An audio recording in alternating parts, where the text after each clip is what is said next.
we're doing this. Okay. Yeah. I get Sans Isaac. That's right. That's okay. He's useless anyway. All right, and welcome to the In the Tank podcast, episode 274. We're going to be talking about Heartland's and Rasmussen's new poll on the Great Reset and Socialism, and I think we have a segment of Justin's hate mail that we're going to get to towards the end of the episode. As always, I'm your host, Donald Kendal. Joining me today, we have Justin Haskins, editorial director here at the Heartland Institute. How are you, good sir? I'm doing great. I got this amazing mug. You'll appreciate this, Donnie. It's a Stu Does America mug. Oh gosh, so you know Stu, but no, it's a great mug. You're gonna love it. You're not gonna be able to see it if you're listening to the podcast version, but this is what the mug says. Andrew Cuomo is awful. Period. It's the mug with Andrew Cuomo is awful. So now I just drink out of it every morning and just remind myself how terrible Andrew Cuomo is. It's a good way to start the day, and I think it helps ground me in reality. You know, we have Stopping Socialism mugs for sale, too. Where's that one? You didn't buy that, did you? It's on order. Yeah. You know what? Yeah, it's back ordered. You know where your bread is buttered. Man, that's good point. Good point. You know what? It's not Stu. I tell you that. Jim Lakely, VP of the Heartland Institute. How are you, good sir? I'm doing great. This week is the last episode of The Mandalorian, but not to worry, Star Wars fans, because apparently Star Wars shows are infinite. There will be like 15 new ones on, and it will be dominating the streaming wars for years and years to come. Jim, nobody knows what you're referring to. Everyone in pop culture refers to it as the Baby Yoda show. Oh, well, okay then. Yeah, So, I do want to get to this poll. We recently commissioned a poll with Rasmussen, spanning questions regarding socialism, AOC, the Great Reset, some free speech things, a little bit of climate change. But before we get into that, and we're going to dedicate the majority of the show breaking down the results of this polls and why we think it's important and what we think it shows. Jim, I was on an email. I'm not entirely sure if I was supposed to be on this email, but it was from a reporter that was asking for a comment from you about some comments that a certain representative that has an affinity for attacking us has made in the recent past. Can you fill us in on this, or do you want to not talk about it on the podcast? No, I've been talking about it on the podcast because there's a chance we could be talking about this in a Senate hearing one day, but we'll see if that happens in the future. But no, Senator Sheldon Whitehouse, the execrable Senator Sheldon Whitehouse. That's his full name. Just like you have to put doctor in front of Joe Biden, you have to put execrable in front of Sheldon Whitehouse. Or you could use swear words like I often do. Can we call him? Can we call him Shelley? Shelley Whitehouse. How about that? I'll call him Shelley Whitehouse if he hates it. So let's just go ahead with it. I'm sure he hates it. I'm sure he does. So let's call him Shelley. Shelley is a real piece of work, even for a United States senator. He is obsessed with shutting down the right and their free speech and their free association, and he has a special hate on for the Heartland Institute. He has several times stood up in the well of the Senate where you could just get up and talk. There he is, nice fella, and has denounced the Heartland Institute by name for supposedly spreading climate disinformation, and saying that we do so because big oil just gives us tons and tons of money that we will refuse to disclose, and we're all getting rich on big oil giving us money to spread climate misinformation and disinformation. There's a difference between the two we can get to, all to make ourselves rich. And the enormous influence that the Heartland Institute has on climate realism has for decades now prevented the United States and the world from taking the necessary action to stop climate change. Right. And if it wasn't for us, the planet would be saved. So we have many sins to atone for. Happily, the Democrats have not been in control of the United States Senate for a while. And so Sheldon Whitehouse is just a loser and a loudmouth in a minority party in the Senate. However, with a Biden presidency on the horizon, he is urging Biden and whoever he's going to pick as Attorney General to start using the power of the state to investigate the Heartland Institute for crimes. I'm not quite sure what crimes we've committed, but he wants us investigated. And this is yet another abuse of government power directed only in one direction, and that is toward people that believe in free speech, in free thought, and that are on the right side of the political spectrum. It's easy, and it's your instinct is to laugh at what Shelley would like to do, but there's actually really something very, very dangerous and sick, and I would even say fascist about what Shelley Whitehouse would like to do, and that is punish anybody who disagrees with him using the enormous power of the state, while also at the same time letting all these other groups on the left have free reign to say and do and raise money from whomever they want and never disclose who their donors are. It's only the people that he disagrees with that he is trying to ruin. Now, look, the Heartland Institute, we're a 501c3, and like all 501c3s, we are not required to reveal who donates to our organization. We do that, especially now. If you don't know why this is necessary now, you have not been paying any attention. Obviously, our listeners to this podcast have. And that is to protect the donors from being retaliated against by the leftist mobs online and in person who will come after anybody who opposes their agenda. And so we do not disclose our donors. We will never disclose our donors. And but Shelley Whitehouse is obsessed with this idea of dark money, like dark money is funding the Heartland Institute and our friends at the Competitive Enterprise Institute and the Heritage Foundation and Cato Institute. Supposedly, there's this huge pot of dark money, millions and millions that are being poured into right wing, or I should say right leaning, and anybody not on the left, but on freedom centric nonprofit organizations, think tanks like the Heartland Institute. The fact of the matter is, if you're worried about dark money, the fact of the matter is there's a ton more, as there always has been. There's a ton more dark money supposedly on the left, not on the right. And Shelley Whitehouse, no interest in going in investigating the importance to our democracy, to defend our democracy, going after so-called dark money on the left. No, just us and just the people on the right.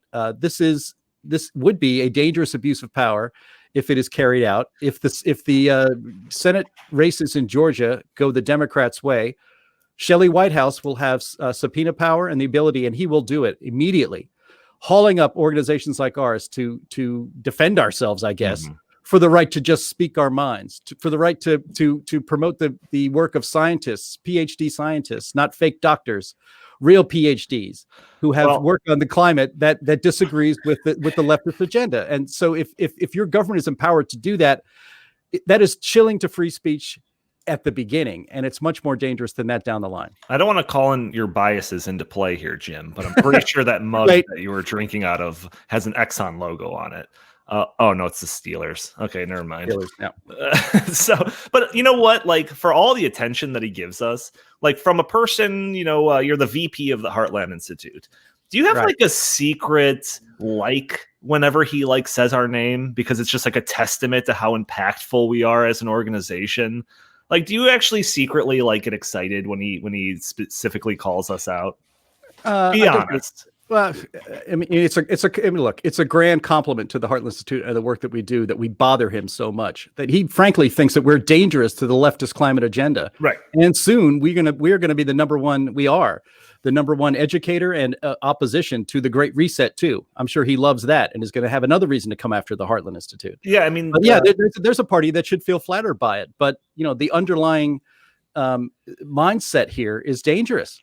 It really is. Remember I'll let you jump in on this, Justin, if you have any comments. But that book that we had, that we talked about from Michael Schellenberger, where he was there was a segment in there. What was the name of that? Apocalypse Never. There was a segment in there where he talks about how there's this idea out there. The narrative is that all this dark money just crowds out real science, and that because of how well funded we are, we're able to change the narrative.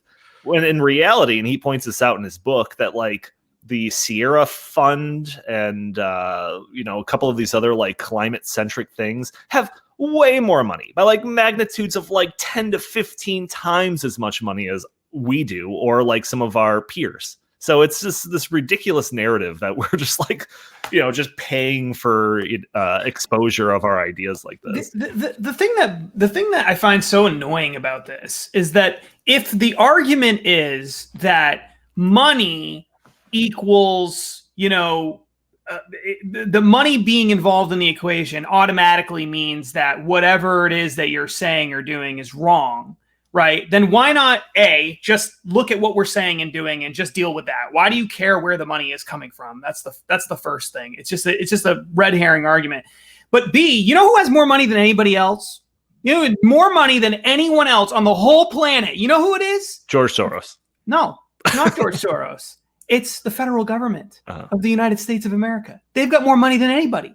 So do we discredit every single government report? Because government has an interest in spinning things a certain way when they send funds to one particular project or another. You don't think that the federal government, when Barack Obama was in charge and they're sending grants to people, scientists doing research on climate change, like why does the left not look at those and say, well, obviously those are biased because the people receiving, they receive that money from the government.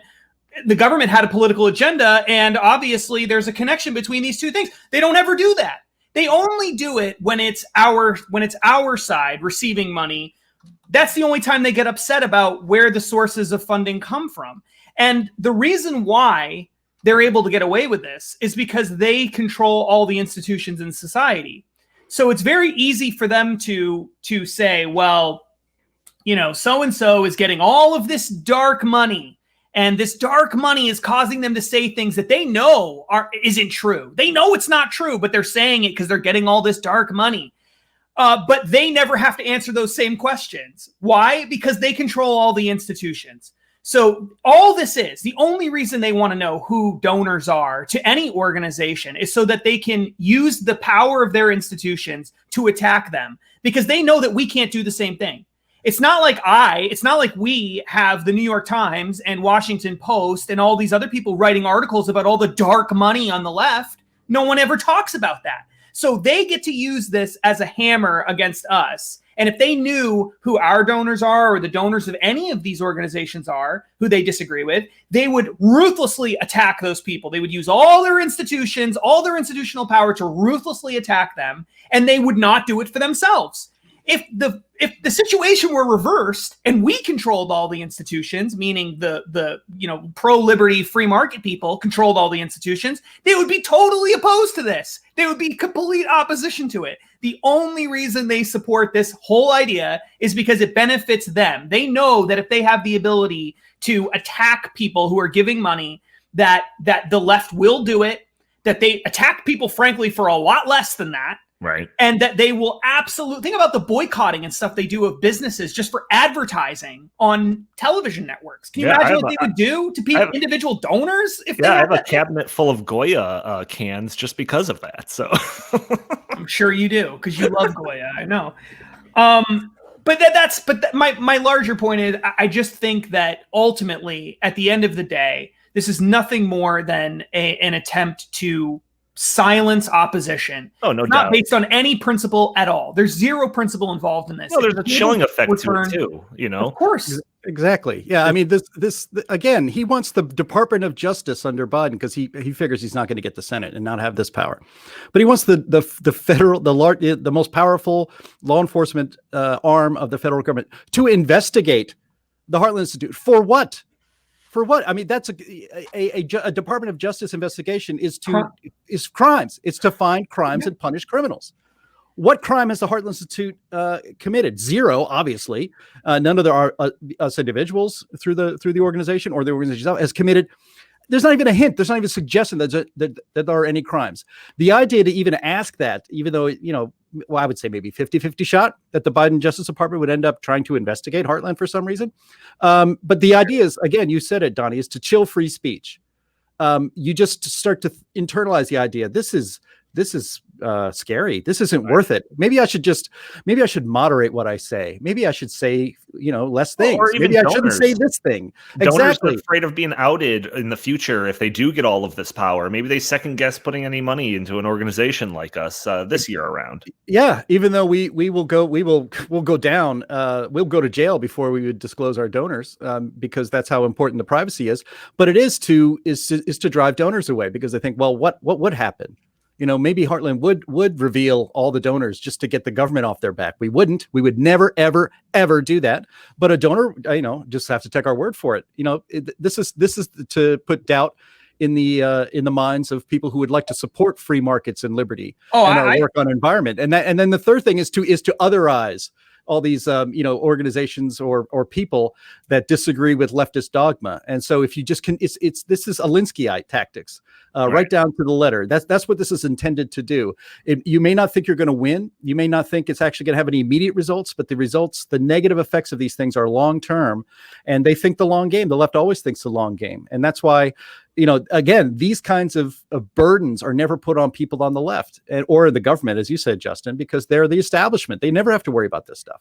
Right, I'll gladly go down as a martyr for this. The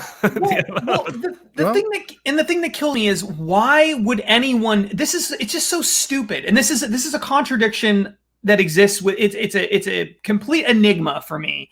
Why people on the left are so afraid of. They're afraid of dark money. They're afraid of these people who are giving their money voluntarily to support causes that they believe in. They're so afraid that this is going to shape and control the universe because some guy out there is giving money to this organization. We don't know who that guy is, and we got to stop that. They're so afraid of that. But they're not afraid of the people with all the tanks and the missiles and the guns and the police and the jails and the wars. They're not afraid of those people. Those people, oh no, they're fine. But the people who are just giving their own hard-earned money, some business owner giving money to some organization, may not even be a lot of money. It might just be $100. It might be $50. They want to know who that person is. They're afraid of that person. Come on, this is insanity. This is total insanity. If you're afraid of money because money equals power, then you should be afraid of government. They're the ones that are printing. They're literally inventing money whenever they feel like it. Trillions and trillions of dollars of it. And yet these people are not afraid of them. They're afraid of some donor who gives money to the Heartland Institute. No, this is all about power. That's all it is. Yeah. 100%. They will do anything to destroy the left. The right. They will do absolutely anything at all. And it doesn't matter if it's consistent or it makes any sense at all. It's completely illogical. And yet it's as Jim said, it's an Alinskyite type move. It's a power play. And they've been trying to do this for a long time. And someday, they very well might throw somebody in jail. I would not rule that out as a possibility that they might throw someone in jail for just having a different thought than they have. And I nominate Jim for that. Jim. Yeah. We all nominate Jim for that. He's the obvious choice. He's practically volunteered himself. Right. And I'm old, so I don't have much longer in this life anyway. So you guys, we'll still stream you in from your jail cell for this podcast. That's nice. We can get updates. But what you touch on there, Justin, is that they're not just afraid of the money and all that, but it's like the ideas. They're actually terrified that if the speech of people on the right were allowed to be heard, that it would be persuasive and that their agenda would not get through. That's yes. who's more powerful than the Heartland Institute? Twitter today, yesterday, it tweeted out, actually it was a retweet or I think a comment on their own tweet from October where they said, we're shutting down basically all political speech and we're putting all these warnings and everything. Today, they gave the all clear. So basically Twitter prevented people from sharing their own thoughts about politics if it went against Biden and went against leftists. And now the election's over. Oh, okay. Our policy is back to normal. That's a bigger threat to democracy than so-called dark money, that is basically paying for speech for people. And but it's the ideas. The left does this all the time. It's amazing. They control the media. They control Hollywood. They control academia. They have spent decades indoctrinating the children of this country into leftist dogma. And it's still not enough. They still have to shut down everybody who says anything that disagrees with them. It's not good enough that they're not interested in engaging in the arena of ideas. The arena of ideas is closed, and you're trespassing, people on the right, and we're going to arrest you. We're going to make sure that you can't speak. That's what this is about. If they were confident in their ideas, they'd be able to argue them and win. They know they can't. And so they need to indoctrinate everybody. They control. I guess it's probably an outreach of the idea when you control so much. If you have 90% control of everything, it's that last 10% that just drives you crazy. How could my world would be perfect if I only had that last 10%, you get obsessed on it. Yeah. So Sheldon Whitehouse is not interested in actually having a hearing talking about climate change. He's interested in having a hearing to crush anybody who disagrees with him on climate change. Yeah, you know what? I love that you brought that up, that whole 10% thing, because so Sheldon Whitehouse, for those of you who don't know, because Sheldon Whitehouse is a loser and no one pays attention to him, Sheldon Whitehouse represents the state of Rhode Island, and in Congress. Rhode Island is a place that I've spent a lot of time in Rhode Island. My family lives in Rhode Island. I've worked in politics in Rhode Island. Rhode Island is one of the most dysfunctional states in America. It is wildly, wildly dysfunctional. If you took Chicago, as dysfunctional as Chicago is, and all the stories, the horror stories about corruption and everything, and you made that a state, that would be like Rhode Island, except with a few million less people. Okay. But it's essentially like that. It's like if Chicago were its own state. It's wildly corrupt. It's been run by Democrats consistently since I think like the 1920s. Like they've controlled the state legislature since literally like 100 years of control of the state legislature. And yet so you might wonder, well, how does a state with all sorts of problems, high unemployment, whatever, corruption, how is it that, what do they do, the people who are in power, when they are always in charge of everything? How do they, well, they blame the tiny little fraction of representatives in the state legislature who are not Democrats. And when I say tiny fraction, I mean out of like 100 seats, they usually have Republicans like maybe 4 or 5 seats. Okay. That's how little power they have. And yet they find ways to blame Republicans on everything that happens, everything that goes wrong in the state of Rhode Island, because they have to have someone to blame when things don't go well. And ultimately, it stems from the only reason anybody buys this idea that this makes any sense at all. And anyone in Rhode Island would believe this. And there are lots of people in Rhode Island who do believe this when Democrats say that, is exactly for the reason that Jim said. It's this concept that they think, well, if there just weren't people even saying things, because they have no power, they're not passing any laws, they're not blocking them from passing any laws because they have no political power and they haven't for 100 years.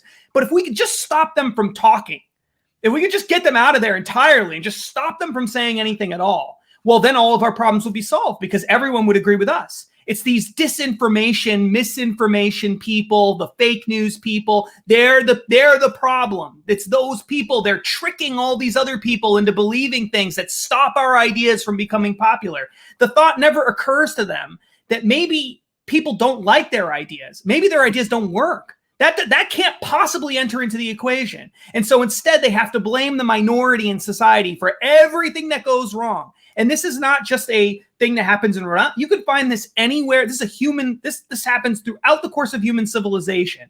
When you have people who have lots of power and things aren't going well, they find a minority group that's easy to blame, and they blame that minority group. And that could be an ethnic group, it could be a religious group, it could be it could be anything. It could be a political group, whatever. They find a scapegoat to lay all their problems on. And then a bunch of people buy into this idea that, yeah, you know what? You're right. If we just didn't have this one group over here saying these things, all of our problems would be solved.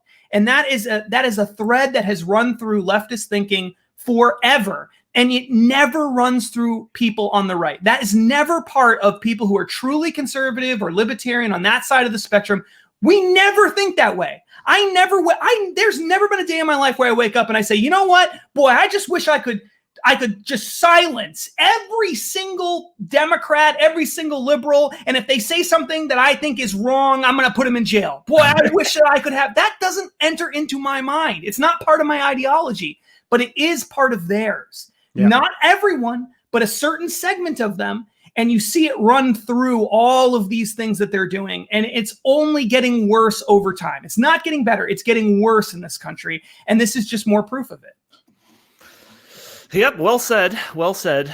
Jim, did you want to play that video or should we move on? No, I'll just play a quick video to kind of wrap up our talk about Sheldon Whitehouse here. And it is it's to show what a hypocrite he is, because he's, like I said, he's fine with leftist dark money. I mean, I think the whole thing is silly. I mean, this is a guy who was against, who railed against Citizens United, the Supreme Court case, which was basically one of the most key free speech cases in the last 50 years was Citizens United. And it was the idea that a corporation that makes a movie critical of Hillary Clinton can release it before the election. You don't get more, cut and dried free speech case than being able to criticize a candidate before an election. But the left and Sheldon Whitehouse and others would love to silence that speech because, as Justin so eloquently put it, it's problematic and it's a threat to them. But I'm going to share here a video. He was actually confronted about this by the Daily Caller not too long ago. And it just shows what a hypocrite he is because, again, he's okay with it as long as the so-called dark money is spent in the ways that he likes. Just wanted to ask you this question one more time here. You already did. Yeah, but we didn't get a chance to finish up. Do you believe that dark money groups should disclose their donors? I answered that already, I believe. Okay, well, doesn't that include liberal dark money groups Any like dark money Demand group- Justice and Leave Conservation Voters, which I think any dark money group should, but some of those groups have transparency, so I'm not agreeing with your characterization of them. Okay, well, haven't those groups donated to your campaigns in the past? Hope so. Okay. Thank you very much, Senator. Appreciate it. If you hit the button more, it'll close faster. That's right. That's right. So yeah. So there you have it. It's first of all, you have to. He says, well, I think some of those groups are more transparent. They're not. They're not. It's a lie. He just wants to believe that his side is good and the other side is evil. And so he just says, well, I believe some of those groups actually disclose some of the things. If they do at all, it's not significant and it doesn't matter. You have the right to keep your donors quiet, or I'm sorry, anonymous, just for the very reason that we just talked about. Because if they were made to be public, they would be subject to harassment or worse, ruin, and maybe even worse than that. So the idea that the left are somehow the white knights in this, and that people on the right are doing something nefarious is wrong. We're all playing by the same rules, and that's fine. All we want to do is talk. All we want to do is get our ideas out there into the public square. And the other side doesn't want to engage those ideas. They want to shut them down. And Sheldon Whitehouse, if you want to hold a hearing and you want to call the Heartland Institute, I know our president, James Taylor, is itching to get on C-SPAN in front of you. And but I would actually discourage the Department of Justice for wasting its resources to try to investigate so-called crimes against Heartland. Oh my gosh. Yeah, that would be something else. I mean, that would be Heartland news, headline news for how long? Like weeks, months? It might be worth it. I'd want James Taylor to walk into that room like a wrestler on WWE or something, lights and pyrotechnics, and that's what his attitude would be. Right. Yeah, that would be great. I've been watching Justin, enough wrestling recently, so. All right, Justin, we gotta come on. Let's we gotta move on here. Let's get into our poll here. So, like I said, Heartland Institute commissioned this poll through RASMUSSEN reports. We did something similar to this 1 year ago, where our theme for that one was socialism and authoritarianism. This time we put questions together to kind of get people's thoughts on socialism in general and the Great Reset specifically. So Rasmussen is releasing these in 4 different sets. So they started releasing them, I think, yesterday. Some dropped today and Friday. And then I think the last batch is going to be dropped on Monday. So what do you want to start off with here, Justin? Do you want to start doing some socialism stuff? Should we jump right into the Great Reset stuff? What do you think? Yeah, let's just do it in let's do it in order. Keep it simple. You want to just do it in order. What was the order? It starts with the question: which is better, a free market? Oh, okay, all right. Economic system or socialism? Sure. Yeah. All right, so let's see some of the top line results for this one. Which is better, a free market economic system or socialism? And for context, this was asked to 1,000 likely voters. And so here are the answers. So 75% said a free market economic system. 11% said socialism. 14% not sure. So just this one, we asked the same question a year ago. And I think that it fared a little bit better this time around than last. Am I correct with that, Justin? Well, it did in the sense that support for free market economics increased. The support for socialism stayed about the same as it was before, but I think last time a free market economic system was the support for that was lower, and it increased. So there's more not sure. There were more not sure, right? And especially among younger people. Younger people last time, it was in the 50s. Last time, support for a free market system, people aged 18 to 39. And this time it was up to 68%. And basically all of that came from people who said they were unsure last time moving into a free market system. So that's obviously a very positive development. I mean, when you ask voters, do you think a free market economic system is better than socialism? And 75% say a free market system, and only 11% say socialism. That is about as strong of a rebuke against socialism as you are ever going to find. Notice that the importance of us asking the question free market economic system, not the current system, not capitalism in general, but a free market economic system. So that indicates beyond any doubt at all what we're making this as clear cut of a question as you could possibly ask. Do you want free markets or do you want socialism? And the vast majority of people are saying we believe that a free market system is better. Yeah, and we can jump into some of these crosstabs if there's anything that you specifically want to point out in there. I've got one overarching one, but I'll probably save that towards closer to the end. Justin knows exactly what I'm talking about. Yeah, I mean, I think I don't want to spend a ton of time on crosstabs for this one, especially, but I think one of the more interesting crosstabs is that support for people who chose free market system based on party affiliation. It was more than 90%. It was 91% of Republicans said free market system. Okay, yeah. And I want to talk personally with all those 4% that picked socialism in the Republican Party. It's very amazing that there are any Republicans that chose socialism. But yes, then for independents, it was 78%. Okay, so independents, Republicans overwhelmingly support free market economics over socialism. And they had an option of saying not sure. And the vast majority of these people said, nope, we know it's free market economics. Democrats, it dropped from 91% for Republicans and 78% for independents down to 57% of Democrats.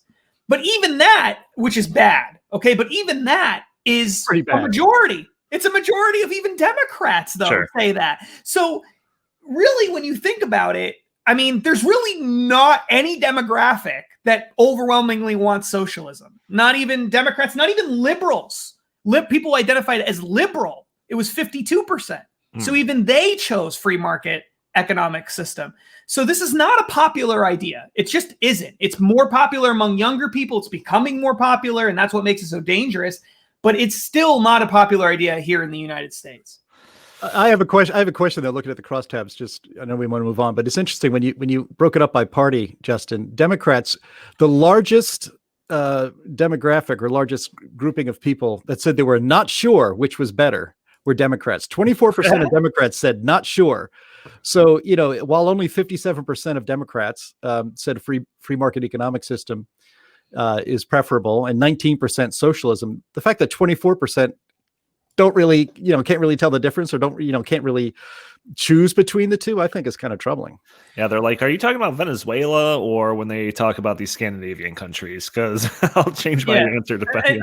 Another interesting thing that comes out of that is the, so often the way this is characterized, the debate among socialists is that they always make it sound like the people who are for capitalism or for free markets are the rich people. And the poor people, they're the ones that want all these big, government programs, and they want socialism. And it's just these evil rich people who are stopping this from happening.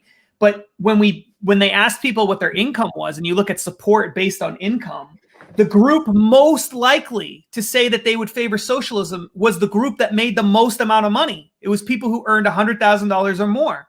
So support was highest for socialism was highest among the wealthiest people. Of course. So, I mean, it just goes to show you how like absurd that whole argument is. It's just there's no basis to it whatsoever. All right. So the next two questions were about favorability of Joe Biden for one of them. Question 3 was favorability of Alexandria Ocasio-Cortez.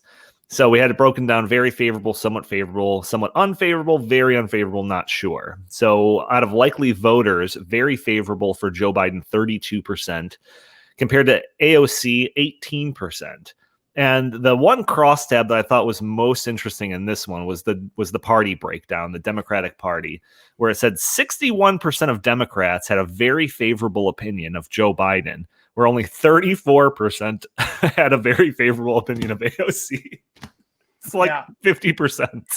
Two-thirds of Democrats don't even have a very favorable opinion of AOC. I mean, that is pretty astounding. I mean, she was actually it's so amazing, isn't it, how she's become I saw something that happened the other day where there was something that she came out, she was opposition to something. I can't even remember what it was, but basically there was this high profile Democrat, and it was leaked out that basically they sort of backed down because of this dispute with AOC because they were afraid of her. Everyone's afraid of AOC. It was like, that was the quote or something like that. Mm-hmm. And then you look at these polls and it's like, why? Nobody likes her. Nobody likes her. No, not even Democrats really like her. I mean, the numbers on this are just astounding. 38% of people said they had a very unfavorable opinion of AOC. Sure. 10% said somewhat unfavorable. That's 48% of people. And 15% said not sure because they probably don't even know who she is. Right. 15%. And then somewhat favorable, 19%, very favorable, 18%. So the difference between very unfavorable and very favorable is 20 percentage points. I mean, that is huge, huge. And so the idea that, and even Joe Biden, he had, what was it? You said it was 30, what was his favorability? 32% very favorable, but he had 36% very unfavorable. Right. So actually, he's not even that likable. So these people are just like not very likable people. I mean, it is interesting. Jim, you want to jump in on anything with those two questions? Maybe you muted yourself. No, I did mute myself and I hit the wrong window. That's all right. Actually, I'd like to look at the ages. So obviously AOC is most popular among the youth. I found another one, but go ahead. Yeah, and that men, men don't like AOC, and women like her or dislike her less. How about that? It's kind of interesting. But yeah, I mean, I would think the biggest very unfavorable number is from those age 65 and older, 48%. In fact, if you took somewhat and very unfavorable, it's 58% of people over age 65 said we don't really like AOC. So I think there's a lot of generational stuff going on there too, within the party and without. Okay, so here's an interesting one. So these are like the cross tabs. So you can see how people who answered on that first question responded to these other questions, right? So this is the breakdown of the people that said that socialism is a better economic system than free markets. 52% of the people that answered socialism have a very favorable opinion of Joe Biden. Guess if it's going to be higher or lower for these people that answered socialism when it comes to AOC. It's going to be higher. You would think. No, 44%. From 52 for Joe Biden, very favorable. 44 AOC. Explain that one to me. That means, I mean, that is just astounding. It means that there are people who are socialists, essentially, who don't even like her. And that's her whole thing. I mean, she's just not likable. And that's my point. That's what makes it so bizarre to me, that she's become this like cultish thing where it's like, oh, well, she's so powerful. We're all so afraid of her. It's all perception. The only reason she has any power at all is because the media has dubbed her the young leader of this new left that's coming up, when the truth is that the polls that we have here indicate very strongly that no, she's not really popular among any demographic at all. Some demographics she's hated more than others, but she's not popular among anybody. So why would someone like this have any power at all? Right. I mean, this is atrocious. I mean, I don't know what the George W. Bush numbers were at the end of his presidency, but I think he was more popular than AOC. Okay? I mean, we're approaching the end of the George W. Bush administration level of popularity. I mean, this is how bad it is with AOC. The media loves her. The media loves her. She's on a magazine cover every other week. All the media loves her too. That's her big constituency, is the media. Left and right. I think the right loves to talk about her. They do love to talk about her. Yeah. But that's the thing, right? Like, but isn't it so bizarre that we all want to talk about this person that no one likes? You know, like why? Why do we all want to? She really doesn't. I guess the right talks about her because we think she has influence and power. No, that's just a human condition. I mean, the fact that like the Tiger King was popular for so long is proof of that. Yeah, but you know what? I think you know why? Actually, I think that's an interesting AOC, point. the Tiger King of politics. You know what though? I think that's true. Why do people like Tiger King? Because it's not because it was a likable story in any sense of the word, right? It's because it's interesting, right? Yeah. That's why. And so I think, is at the very least, she's interesting. Yeah. She's not Sheldon Whitehouse. Okay. Shelley Whitehouse is like, listen to that guy is like watching paint dry, right? It's like the same reason people watch Jersey Shore. Yeah. You know, it's the same She's the Jersey Shore of politics. That's even better. Jerry Springer. It's all of that. Yes. I think she's the Jerry Springer of politics. Even better. This is getting better and better. I love it. Yeah. Well, the thing is, I don't think a lot of people rewatch Tiger King. Once you've seen it, you feel kind of dirty at the end of it. You feel, maybe I should have watched that. And then you don't go watch it again. Yeah, but that's then if there's new episodes, if they release new episodes, you know you're going to tune in. Yeah, you're right about that. That's true. All right, let's move on. So yeah, socialism is not nearly as popular. I think we're doing our darndest to kind of resully that word, socialism. Let's move on to the Great Reset. So this was kind of like the backbone of this entire poll that we conducted here, or commissioned, I should say. So there's a number of questions here, but I'm just going to kind of get to the meat of it. So we had a question here. This is, are you familiar with the Great Reset movement, a global economic strategy in response to the pandemic that seeks to change the priorities of capitalism? This number, 35% said yes, 41% said no, 24% are not sure if they've heard of this. That's much higher than I was expecting it to be. When we were putting these questions together, I thought it would be like 10 to 12%. What do you think, Justin? Yeah, I agree. I was surprised. I didn't know. I think I would have guessed a little higher than that. I don't think I would have said 10 to 12. But 35%, that's 1 in 3. I mean, that's pretty high. I mean, really, when you think about it, most Americans couldn't tell you who the 16th president of the United States is. So for them to know what the Great Reset is, I mean, I think that's important. I think when you look at the crosstabs for that too, and you see that the group most likely to know what it is conservatives. Right. I think that's also a testament to the group least likely to know is liberals. I think that's a testament to the fact that conservatives have been paying attention to it, and groups like ours have been spending lots and lots of time for many, many months trying to get this message out, talking about it, and being successful at doing it. So much so, in fact, that we are better at letting our side know about it than their side is at letting their own side know about it. So I think that indicates how hard we've worked to expose what the Great Reset is. But 1 in 3 is pretty surprising. I also thought that the demographic breakdown of that, of who's familiar with it by age, that younger people were far more likely to know what it was. I thought that was a little surprising. I don't know why they would be more likely necessarily to know what it is. But I thought that was really interesting. I thought that it was interesting that you had the group least likely to know about it was people 65 and older. Again, I wouldn't have guessed that. I would have thought that they're listening to the people who are talking about it on the radio and TV and whatever. So that was very surprising. So there were some things in here that definitely surprised me. But I think, again, it's important that we keep in mind that this is still in the early stages of this. Mm-hmm. And although we've been talking about it for a long time, this is really an idea that's only like 6 months old in its current form. Yep. And so as time goes on, more and more people are going to learn about it. Oh, And that gets into the second part of this. And we will personally make sure of that. Yeah. So. And the second part of this was the follow-up question was, if you asked only to the people who said that they had heard of it, was, do you strongly favor, somewhat oppose, or strongly oppose the Great Reset? Okay.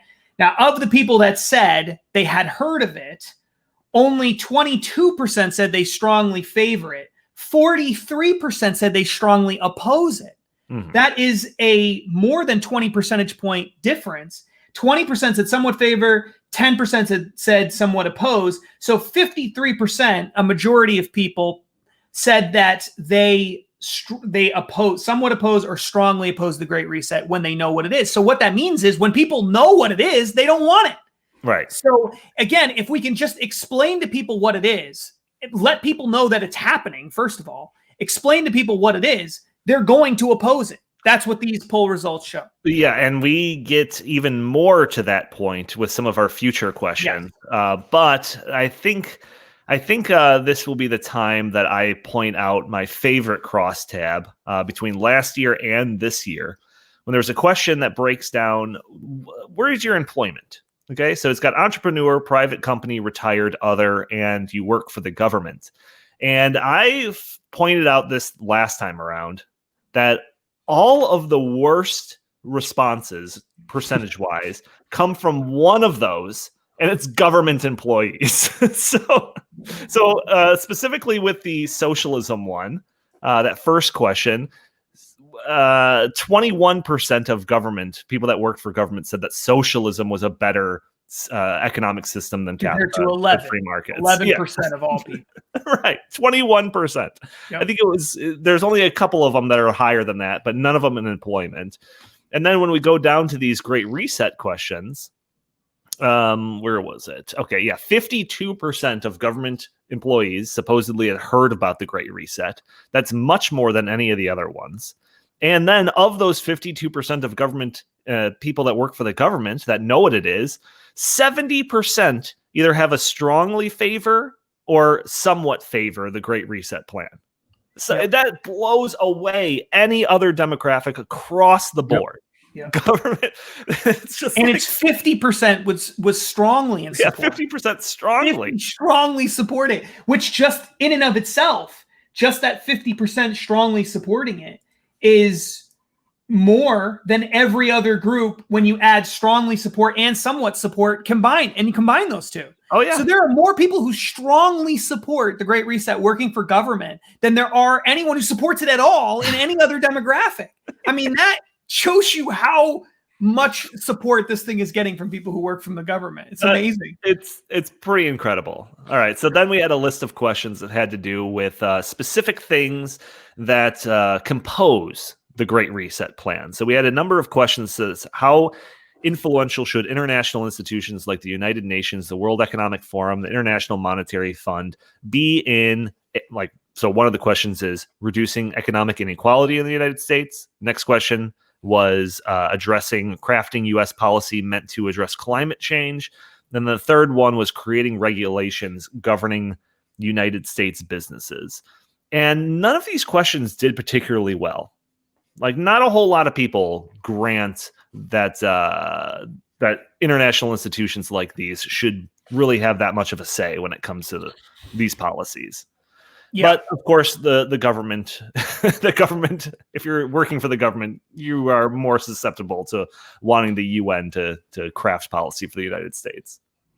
Yeah, no question about it. And I think too, the couple things to keep in mind about this. So we asked them how influential these international institutions should be. Okay, so it's not just are they actually making the laws, but are they even influencing the laws that are being made? Okay, so that's an important thing to keep in mind when we're looking at that. And then the other thing is that later on, when we start getting into the climate change questions, especially, what you're going to see is that the way that people understand influencing is actually even less involved than you might think to yourself, right? So maybe some people would read influencing and think, oh, well, that means, that they're making actual regulations, or that they're signing trade agreements or whatever. They are doing something actionable. But then when you get later on to the climate change questions, you're going to see that when we said influential, they don't mean necessarily actually doing anything other than just being engaged in the conversation or something like that. So they don't want international. There was no question where a majority of voters said, we want international institutions being influential, even somewhat influential in these things. The closest thing was climate change, and it was 49% said it's very or somewhat influential, with very influential only being 19%. Right. Okay, that was the closest. All the others were much less than that. In fact, the being influential in creating regulations that govern U.S. businesses, which is a key essential part of the Great Reset, it was only 30% said even somewhat influential. Yeah. So that tells you that really people don't, and the vast majority of people said they don't want them influential at all. They don't want them engaged even remotely in shaping regulations for businesses. Besides government, working for the government, the other demographic, I guess, I don't know if it's probably not the right terminology, that is more susceptible to allowing the United Nations to be very influential or somewhat influential in crafting all of these policies is, you guessed it, the people that answered socialism as being a better economic system than capitalism. Across the board, very in favor of these things. Okay, so then the last question of this, and this is probably the last one that we'll spend a whole lot of time on because we're already running short here, but this one I think gets to the real heart of those ESG standards. So this was that thing that we've talked about a number of times when it comes to the Great Reset, is this idea of this social credit score for businesses, where instead of, trying to make a profit, they have to worry about addressing a myriad of things, including climate change, water usage, the diversity of your board, representation of your workforce, all of these different things, right? So we had a question here. It says, what should be the highest priority for businesses in the United States? A, earning a profit to benefit shareholders or owners. B, providing individual customers with high quality products and services at the lowest prices. C, providing good benefits and pay to employees. D, climate change. Or E, using business resources to pursue social justice causes. So those final two is like our ESG standards questions. Like if you answered that, then yeah, maybe you would like this idea being proposed of the Great Reset. Overwhelmingly, the first three answers got the majority of the votes here. Climate change only got 6%, and social justice causes only got 3%. So combined 9%. Everyone else answered something else, a little bit more sensical. So This is this really, to me, highlights that point that Justin mentioned earlier, which is the more people know about what the Great Reset is and what that would mean for businesses in the United States, the more they reject it. I think this is the biggest evidence of that in this whole poll. Yeah, and what it shows beyond any doubt at all is that not just related to the Great Reset, but just in general, because this wasn't framed within the context of the Great Reset. I mean, This was just a simple, what should be the highest priority of businesses in the United States? That's what we asked. And the overwhelming majority of people answered something that you would normally think of when you think of businesses. They want high quality goods and services at a low price. That was the number one answer. 44% of voters said that's their number one priority. 13% said their highest priority was a profit for shareholders or for owners, which actually really surprised me that anyone would give that answer, right? Right. We actually had consumers saying, yeah, I think business should be focused on earning a profit for the people that own the businesses. So if you just combine those two answers alone, you're at 57%. So that's the vast majority. You're already way above the 50% threshold of people saying, I want businesses to focus on products and making money. That's what I want. That's the vast majority of now that is a total rejection of basically the entire platform of the Democratic Party, just right there, just in and of itself. We don't want businesses focused on anything other than that. And then the third thing, 27%, providing good benefits and pay to employees is something that everybody wants. Who doesn't want a business focusing on paying their employees a good wage and making and providing good benefits. Everyone who works for every business in America wants that for themselves, surely, right? So that's not even an market thing or an anti-capitalism thing. The things that were obviously anti-free market, obviously anti-capitalism, were the things that were overwhelmingly rejected, and not just by just voters in general, but even Democrats. Yes. It was 8% of Democrats said climate change should be the highest priority, and 4% said using business resources to pursue social justice causes. 4%. So basically, nobody thinks this should be the priority for businesses. So those things are all, even if you think those things should be a priority, they should take a backseat to all these other normal business functions. But again, a rejection of all leftist thinking.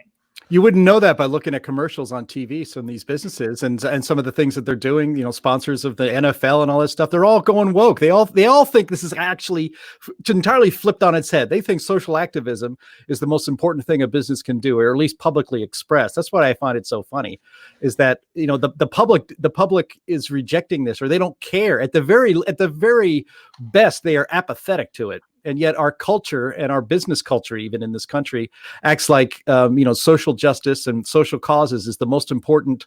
I mean, if you ever read any accounts of board meetings and or business magazines where they talk to CEOs, they go on and on and on about being socially responsible. Maybe you guys have an explanation for this in time we have left, but we keep talking about how the ESG thing is coming, yet the public doesn't care, and our corporations are going forward with it anyway. Yet, it is going to be a case where you get woke and you go broke, unless everybody is woke and then everybody is equalized. But why is it that our corporations and our culture is so focused on the things that these polls shows that the public doesn't care at all about? Yeah, well, I think that's a testament to the fact that the people who are in the media are trying, and in business, these giant corporations are trying to create this. It's not that they're a reflection. See, most people would think of a business, they're just reflecting what the consumers want.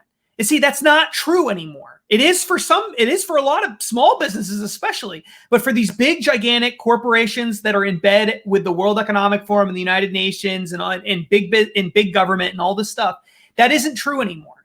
They're trying to create ideas and desires among the population. That's what they're trying to do. They're trying to take their ideas and, you could say indoctrinate, or coerce, if you want to use really strong language, but they're certainly trying to influence what people think. They're no longer reflective of what the market wants. They're trying to impose desires on the market that don't naturally exist. And that's all to suit left-wing causes. Well, also, this whole thing is based around trying to get this precious government money, right? If you have a higher ESG score, then you're more likely, if this plan is fully enacted, you're more likely to get this sweet, sweet government cash. And it's much easier to just, play to that crowd and a virtue signal all day long with commercials or whatever to get your ESG score up, to actually create a product or service that people want. So it's just like they're playing into this thing, because they think that it's going to be the game in the future. That's my answer to that. But I really think that, our big takeaway, this idea that the more people understand the Great Reset, the more they'll reject it. And I think that just shows how important it is that groups like us, Heartland Institute, Stopping Socialism, how important it is for our mission to get this out there and to expose this idea and how terrible it is to more people, so that it could be more soundly rejected before it even gets truly, up there to be enacted. So I don't want to end this episode without doing a little bit of the Justin hate mail bag. So, Justin, let's save some of these other poll results. Maybe we'll talk about the free speech stuff and climate change next week. But let's queue up some Justin hate mail. All right. So, as many of you know, I get a fair amount of hate mail, and I get quite a bit of hate mail, and I like to save it. I save all the mail that people send me, good and bad. But I like to save it. And sometimes I bring it out And it just, it makes me happy and also hopelessly depressed at the same time. So it's a really fun, thing to do. So I just want to, I've got a bunch that I wanted to read, but I'll just do a couple of the ones that were my favorite.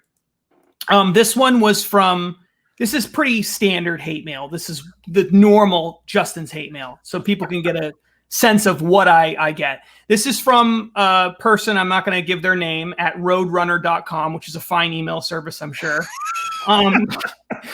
This is Wile E. Coyote. Quoted, I guess so. That quoted something from an article that I wrote from Fox News. Of course, I write a column for Fox News every week. Go to foxnews.com, search Justin Haskins, and find those columns. And it says, this is the quote. It says, Biden's far left base. The subject line is interesting take on the base. This is all the quote says, Biden's far left base. And then it says, beneath that, no other context, go F yourself, you joke, you effing liar, and have a lousy day. Biden's officially president-elect. Go cry with the rest of the Trump troglodytes. Okay. Signed so-and-so from Lewiston, New York. And Merry Christmas too. At the end. Yeah. Right. Yeah. So I was interested because obviously I don't get called the troglodyte every day, but when I was the quote they used, Biden's far left base, and when you couple that with the subject line, interesting take on the base, I'm assuming what they're trying to say here is that I'm a liar. I guess that's why they said you effing liar. So I went to the article and I thought that's interesting. Biden's far left base. I guess I don't really believe Biden does Biden even have a base? Does anyone even like Joe Biden? No, he's got two people that go to his events. Yeah. I guess that is a base, but I don't know if friends and family count as a political base. And they're probably not far left. So I went to the article and I looked, and I never even said Biden's far left base in the article. I said the Democrat Party's far left base. And so obviously the Democrat Party has a far left base. Even Joe Biden would admit that. So not only was this, a really insulting email, it wasn't even based on reality. They totally read this whole thing into it. So that was fun. Give us one more, and then we're gonna have to sign off for today. All right, this is good. This is a good one to sign off on. Okay, I think this is from someone who I'm not going to read their name, but the email address is yomama117@gmail.com. In case you want to email this person, yomama117@gmail.com says, as if your ideas, the subject line is nice grammatical error. And it says, as if your ideas weren't dumb enough, you also proved you're too careless to proofread. Go to paragraph 8 of your crappy op-ed and fix your elementary grammar error. That's grammatical error, by the way. That in and of itself is a grammatical error. Before you start telling young people it's time for them to go to work, you effing clown. The reason that they said this is because I said that people should go back to work and not, just collect government checks. How dare you? COVID-19 thing. I know. So then I wrote back and I said, because I try to be nice. I'm a nice guy, actually. And I wrote, thanks for catching that typo, so-and-so. Obviously it wasn't intentional. Stay healthy and safe, ! To which this person responded, you still think us lazy young people need to get back to work? Ha ha, funny how conservatives S-wipes like you are always wrong. No, they don't need to go back to work. They don't need to work at all. How dare you? And by the way, the whole article was just people going back to work who could work, who have jobs available to them, shouldn't just be getting checks sent to them from the government if they can actually go find a job. That's all it is. Is that really that crazy? No, I don't think so. So I was feeling annoyed. And so when I'm feeling annoyed, I often tell people that I'll pray for them because people on the left hate that more than anything else. So I said, I'll pray for you, James. God bless. Sorry, I shouldn't have said the person's name. Now it's out there. And the person responds and says, LOL, you know you're wrong about every single point in your op-ed, so why don't you just shut the F up? I didn't respond. So then this person responded again saying, haha, you're so wrong that even Moscow, Mitch, B-word, McConnell wants to get more unemployment and stimulus benefits through the Senate. 3 exclamation points. You are so dumb it hurts. Ha ha ha. Where the F do you go to school? Just asking so I never send my children there because I don't want them turning out as stupid as you. Yeah. Which, by the way, is a grammatical error. Yo mama As stupid as 117 you are. is worried about sending his kids to college. Unbelievable. You left the part out where you left a piece of my life, everyone. This is my life. You left out the part where he said "Hail Satan." Oh, I did. Yeah, when after you said "God I bless." told him, you're right. When I said "God bless," he responded, "Hail Satan." And then he wrote those other emails after that. I forgot. Cue Isaac's hate mail jingle that he promised us like a month ago. Yeah, where is that jingle? All right. That'll do it. We got to make this a regular thing. I love it. Justin's hate mail. All right, everyone. Thank you for tuning in to this episode of In the Tank podcast. Join us every Friday for a new episode. Rate us on iTunes. Give us 5 stars. It would be greatly appreciated. You can catch us pretty much on everything now: SoundCloud, Stitcher, Google Play, YouTube. If you'd like, you can follow us on socialist Twitter at In the Tank Pod. Maybe we should get a parlor specifically for In the Tank. I don't know. If you want to send us your comments, suggestions, questions to the show, feel free to email us at inthetankpodcast@gmail.com. Justin, where can the fine people send you? I don't even know if I want. I don't know how fine these people are. I don't know. I'm having. If people want to say nice things to me or horrible things, that's fine. And get into Justin's hate mail. They can send me an email at jhaskins@heartland.org, or you can go to Twitter, socialist Twitter, Facebook, Parlor at Justin T. Haskins, and you can send things. Yeah, that's true. No fake hate mail. We can sniff that out. Yeah. Don't even try. I am very experienced. I can sense when people are just pretending to send hate mail and when they really hate me. Yeah, I pretend they really hate me. I pretend to send hate mail to Justin every day. So, Jim Lakely, where can the fine people find you? At J Lakely on Twitter. You can also follow the Heartland Institute at Heartland Inst on Twitter. You should probably email Justin at aneffingclown@gmail.com. I'm going to set that up and have it redirect to his Heartland account. Yeah. And you should always visit heartlands.org. All right. Thank you all for tuning in, and we'll talk to you next week.